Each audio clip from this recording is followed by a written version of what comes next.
Bonjour, bienvenue, nouveau numéro de Valeurs Ajoutées sur Boursorama. Aujourd'hui, on vous parle de placement obligataire avec vous, Laurent Calvet. Bonjour Laurent. Bonjour David. Directeur de la gestion obligataire et directeur adjoint des stratégies de marché de capitaux. Chez Tikehau Capital, les obligations d'entreprise, est-ce qu'elles sont toujours source d'alpha, comme on dit, de performance, malgré les baisses de taux de la BCE? On sait qu'il y a beaucoup de banques centrales dans le monde qui ont baissé, en dehors de la Fed, leur taux depuis le début de l'année. Est-ce qu'elles sont toujours source de performance? Oui, elles sont source de rendement assez élevé encore historiquement, puisqu'on est, si on parle du crédit haut rendement, on est à plus de 5% encore aujourd'hui. À plus de 5%, ça correspond au coupon? C'est ça, on est sur la composante taux d'intérêt, oui, plus la composante prime de risque. D'accord. Voilà. L'addition des deux. Et donc ça fait, rapporter au prix de l'obligation, un rendement de 5%. C'est une moyenne. Voilà, à peu près. Donc sur le crédit, donc sur l'ensemble du spectre de ce qui est à la fois bien noté, de bonne qualité et parfois un peu plus risqué. C'est sur l'ensemble de la classe d'actifs obligataires? Alors si on la découpe en notation, là on est sur les 5%, on est plutôt sur la partie haut rendement. Haut rendement. Donc, moins bien noté. Sur la catégorie investment grade, donc les entreprises de bien notées, on est largement inférieur à ça, on est sous les 3%. Bon. Et quand on compare, comment on se situe dans le temps? Parce que là, on regarde un instantané, mais par rapport à il y a 1 an, par rapport à il y a 2 ans, par rapport à il y a 5 ans, par rapport à il y a 10 ans. Alors, pas tous les chiffres non plus, mais comment on se situe aujourd'hui? On est encore sur un point haut historiquement, hors période Covid et sur les 10 dernières années, hors période Covid et hors quatrième trimestre 2022 jusqu'à aujourd'hui. Voilà. Donc ça reste un point. On est sur des points hauts en termes de rendement. Ouais. Il y a toujours de l'appétence de la part des investisseurs, essentiellement professionnels. On voit des flux, comme on dit, des flux entrants, qui sont positifs toujours depuis maintenant un petit moment sur cette classe d'actifs? Oui, il y a beaucoup d'intérêt pour la classe. Ça ne se tarit pas? Non, ça ne se tarit pas. Il y a, donc pour le rendement, pour la résilience aussi du crédit. On l'a vu dans le récent épisode de volatilité sur le jour de la libération, où les marchés actions ont pu faire moins 20%, le crédit n'a fait que moins 2%, qui est une certaine résilience. Et pour ces deux caractéristiques, effectivement, il y a beaucoup d'intérêt sur la classe d'actifs, beaucoup de flux entrants. Il y a aussi le fait que la Banque Centrale Européenne ait baissé ses taux. Et donc, en fait, toutes les solutions de placement de liquidités, les fonds monétaires, les dépôts à terme... Perdus de leur lustre. Ont perdu de leur superbe. Et donc, on cherche à continuer. Il y a un report? Oui, alors léger pour l'instant, parce que là on parle de produits capital garanti qui sont très sécurisés, qu'on ne va pas du jour au lendemain se mettre sur un actif avec du risque de perte en capital. Mais il y en a un petit peu, et effectivement, l'année dernière on a eu 12 milliards d'euros sur les fonds au rendement européen, là on est à 3 milliards d'euros depuis le début de l'année. Donc toujours beaucoup de demandes pour cette classe d'actifs. Synonyme effectivement d'intérêt de la part des investisseurs. Donc c'est-à-dire qu'avec ces niveaux de rendement, Laurent, on est bien, on est suffisamment rémunéré pour le risque encouru, on est bien protégé parce que possiblement du risque, le seul risque qui existe, il y a deux risques, il y a le risque de taux, effectivement taux d'intérêt, sauf quand on porte l'obligation jusqu'à échéance, et le risque de crédit, si l'entreprise finalement ne peut pas honorer ses engagements et ses créanciers. Alors sur l'aspect risque de taux, les taux d'intérêt moyen, long terme sont restés plutôt stables, les taux longs sont plutôt à la hausse. Je dis ça parce que souvent on a tendance à confondre quand les banques centrales commencent à baisser leurs taux, on va se dire que les taux d'intérêt vont baisser globalement. Ce sont les taux courts, les taux directeurs de courte maturité. Exactement. Après il y a la partie obligataire qui elle dépend des évolutions de marché, de l'offre et de la demande de capitaux. Donc là sur la composante taux, on est sur des niveaux assez stables sur le moyen terme, plutôt assez à la hausse. Donc attention, j'allais dire, au risque sur la partie longue des taux d'intérêt pour tout ce qui est considération de financement de déficit public, d'inflation.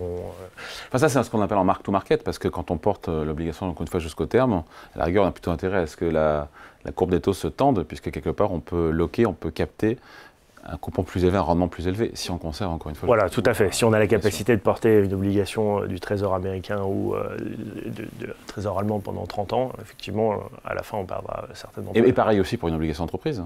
Oui, mais alors c'est plus rare, les obligations d'entreprise avec des maturités aussi. Non, bien sûr, mais sur du 5 ans, 7 ans. C'est quoi la maturité d'ailleurs, en général, favorite des investisseurs? Ça dépend en fait de l'environnement de taux, ça dépend à quel coupons justement les entreprises vont pouvoir se financer. Parce que si on est sur un point haut, en termes de rendement, on a plutôt intérêt à à figer cette performance et à la garder le plus longtemps possible, pour ne pas avoir un risque de réemploi quelques années plus tard, en sortant. Ah oui, mais là, on parle du côté émetteur, du côté entreprise, oui. Puisque c'est eux qui décident du format de l'obligation qu'ils vont émettre. Dans une période comme, je ne sais pas, 2021, quand les taux étaient au tapis, bah là, ils essayent d'émettre le plus long possible pour justement loquer, pour figer ce coupon qui est, moi, je pensais qui est très que bas. côté investisseurs. Ah bah oui. Ils ne sont pas alignés quelque part, les investisseurs, les émetteurs là-dessus. Non, mais d'un coup, je le réalise. Ouais. Et les taux d'intérêt qui sont assez élevés, enfin les coupons qui sont assez élevés aujourd'hui, encore une fois en prenant en compte la partie taux d'intérêt et la partie prime de risque, là en ce moment on est plutôt sur des émissions à 5 ans, qui est un peu la plus courte durée qu'une entreprise puisse faire. Et pour revenir sur votre question sur est-ce qu'on est compensé pour le risque aujourd'hui, donc sur la partie prime de risque, il y a deux façons de voir les choses. Il y a une façon, la vision du verre à moitié vide, c'est de dire, voilà, sur une perspective historique, on regarde, elles sont aujourd'hui à 3%, à peu près. Dire, bon, bah, c'est relativement faible. En point de vue historique, la moyenne des 10 dernières années, c'est 4%. Voilà, c'est pas extrêmement bien rémunéré. Le taux sans risque est plus élevé. Le taux sans risque est moins élevé. On est autour des 2%, puisque le rendement global est à 5%, voilà. Plus 3. Voilà. Et la vision du verre à moitié plein, c'est de dire, bah, finalement, les primes de risque, c'est là pour quoi? C'est une prime de risque, c'est là pour compenser l'investisseur du surcroît, du risque de défaut supplémentaire qu'il prend quand il prête à une entreprise. Sur cet émetteur-là. Plutôt qu'à un actif jugé sans risque, comme le gouvernement allemand, par exemple. Et dès lors, on est en droit de se demander, est-ce que le niveau actuel des 3% va me compenser dans le futur pour les défauts qui vont arriver? Puisqu'il y en a eu, il y en aura toujours. Et je vous épargne les maths, mais globalement, si on prend des hypothèses assez simples, il faudrait 2% de prime de risque pour compenser des défauts futurs qui sont dans la moyenne historique. Donc là, 3%, on se dit, bon là, finalement, c'est pas si mal. Et si je prends le problème à l'inverse, 3% aujourd'hui, ça compense pour, là aussi je vous épargne les maths, c'est 4% de taux de défaut. Et on est à combien aujourd'hui en taux de défaut? On est plutôt autour des 2, 2,5. Donc en fait, ça serait quasiment le double du régime actuel de défaut. On a connu 4% de défaut? Oui, on a connu 4% de défaut, mais c'est plutôt en phase de récession. Voilà, en Covid. Ah, donc ça veut dire que... Covid, c'est récession sévère. Oui, mais ça a été rapide aussi. Oui, c'est vrai ça. Ça a été assez rapide et puis un peu... Donc quelque part, en cas de récession, on n'est pas si bien couvert que ça, sur cette prime de risque. Exactement. On peut résumer la chose, on peut dire qu'à 3%, on est bien compensé hors cas de récession. Voilà, pour le risque de défaut encouru. Ça veut dire que prudence et sélectivité doivent rester de mise. Voilà, il faut séparer le bon grain de livret. Il y a des secteurs d'ailleurs aussi à privilégier plus que d'autres, qui peuvent être immunisés sur ce risque de récession. Là, on sort des résultats du premier trimestre 2025. Ce qu'on peut voir, c'est qu'il y a des secteurs qui commencent à afficher des petites faiblesses, comme le secteur de la consommation non discrétionnaire. Enfin, voilà, les clients ont tendance à attendre. Donc là, on a des baisses de chiffre d'affaires pas très importante, mais en dessous de 10%. Mais comme les entreprises essayent de conserver leur structure de coût parce qu'elles se disent peut-être que ça va repartir. Donc en fait, si je commence à licencier, par exemple, je n'aurai pas la masse salariale pour répondre à la demande dans le rebond. Donc là, le résultat net, lui, est impacté plus significativement. L'automobile, c'est compliqué si vous n'avez pas une exposition sur la revente en pièces secondaires. Si vous êtes juste sur la production de véhicules, c'est assez compliqué. On a tout ce qui est chimie qui est très lié à la croissance, qui est encore un point bas du cycle. Après, on a toute la thématique des secteurs qui sont exposés aux tarifs de Donald Trump, donc le transport, l'énergie, l'automobile encore une fois. Donc voilà, c'est des secteurs où il faut faire attention. Et à côté de ça, il y a de très bons secteurs, enfin d'autres secteurs qui se tiennent très bien, comme les services, que ce soit B2B, les intégrations de systèmes IT par exemple dans les entreprises, ou les B2C comme les Verisure, les installations d'alarmes. Alors encore une fois, c'est absolument pas des recommandations d'investissement, mais c'est juste pour dire qu'il y a quelques noms dans quelques secteurs qui se portent très bien. Les banques, c'est extrêmement bien supporté. Profitable. Donc il faut faire la différenciation, mais quand on est capable de faire de la sélectivité, on a des très bonnes entreprises encore, malgré le contexte actuel qui est un petit peu... Même si faut avouer que les vents contraires sont quand un petit peu en train de baisser aujourd'hui. Bon, on a souvent parlé du mur de la dette pour beaucoup d'entreprises, ce besoin de se refinancer avec le risque d'avoir un taux élevé ou pas. Il y a des pressions ou pas sur les refinancements des boîtes à court terme? En même temps, encore une fois, les banques centrales sont en phase de baisse de taux, en tout cas sur la partie courte de la courbe. Oui, ça va dans l'argument est-ce qu'on est compensé pour les risques de défaut aux primes de risque? Alors évidemment, il y a le business model d'une société, mais il y a aussi cette pression de refinancement. Et là, elle est très faible. Elle est très faible. Le marché primaire est extrêmement actif l'année dernière, continue à l'être cette année. Pour vous donner un ordre d'idée, là, fin juin, on était à peu près à 70 milliards d'émissions. Les entreprises ont émis pour 70 milliards en Europe. En Europe. D'obligations. L'année dernière, à la même période, on était à 60 milliards.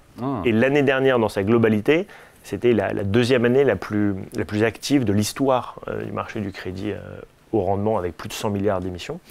Donc il y a énormément le marché primaire est très actif. L'année dernière, c'est 70% à peu près des émissions sont allées vers des refinancements.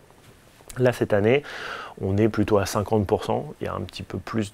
Preuve que la pression s'est allégée aussi. Voilà, et donc le mur de la dette qui faisait peur à beaucoup d'investisseurs en 2022 dans le contexte de remontée des taux qui était identifié pour 2025-2026 a très largement été repoussé à 2028-2029. Bon, dernier point, c'est une classe d'actifs, les obligations, notamment au rendement, qu'affectionnent, on l'a vu, plutôt les professionnels de la gestion, les investisseurs institutionnels.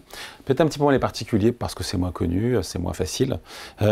À tort, il y a une appréhension, et c'est là où on dit que les fonds permettent effectivement un accès à ce type de sous-jacent avec différentes lignes, voilà, sans avoir à gérer soi-même. Enfin voilà, c'est pas un produit pour les particuliers vers lequel ils vont naturellement. C'est aussi pour ça qu'on fait cette vidéo, pour montrer que c'est pas si compliqué et qu'il y a des solutions. Oui, c'est vrai que globalement, les actions sont beaucoup plus connues du grand public et on a tendance à boursicoter un petit peu sur les actions individuelles plus facilement que sur les obligations qui sont un produit qui est peut-être qui semble moins accessible mais qui n'est pas pour autant beaucoup plus compliqué de compréhension. Et effectivement, la bonne façon de s'exposer à ça, c'est par des fonds qui sont diversifiés. Mais on peut avoir... de la même façon qu'on a un dividende sur les actions, on a ce rendement, ces coupons sur les obligations. Et on trouve que cette caractéristique aujourd'hui qui est très intéressante dans le crédit, c'est cet aspect capitalisant, le fait d'encaisser des coupons un petit peu tous les jours. On a un petit peu de performance et qui protège également contre des baisses significatives de marché, comme on l'a vu en début avril, où les actions elles peuvent faire moins 20%. Quand les obligations ont fait moins 2. Voilà. J'ai entendu. Allez, merci Laurent Calvet. Merci David. Directeur de la gestion obligataire et directeur adjoint des stratégies des marchés de capitaux chez Tikehau Capital. Et Valeurs Ajoutées revient très vite sur Boursorama.